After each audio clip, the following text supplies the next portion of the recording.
2020 sera aussi l'année du compas. Cette musique et danse haïtienne fait chavirer les cœurs dans le dernier film de Cédric Lapiche. Un festival lui sera consacré en mai prochain en région parisienne.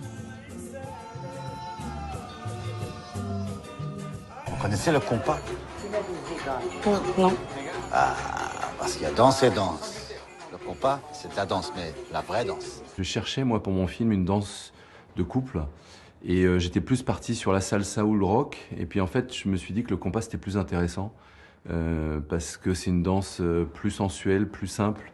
Et plus actuelle, justement. J'aimais bien le fait qu'en France, on la connaît pas tellement. Le compas, c'est une danse magnifique, ça se danse à deux. Le compas, c'est l'accord des corps.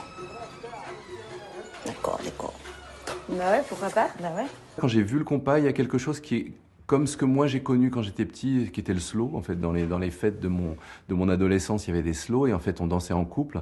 Et il y avait ce côté contact avec une fille et qui est en même temps sensuel, mais sans être érotique, je dirais. Je reprends le pas de base, comme il y a beaucoup de nouveaux aujourd'hui.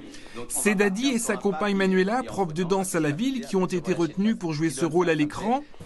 Pour Dadi, cette séquence constitue une visibilité inespérée pour le compas, la musique de son pays.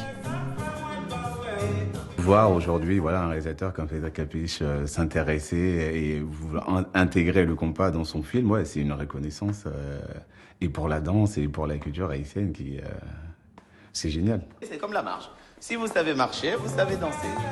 Le compas sera encore à l'honneur au printemps prochain avec le festival que Dadi et Manuela organiseront au pavillon Baltard, avant la grande nuit du compas en novembre à l'Accor Hotel Arena.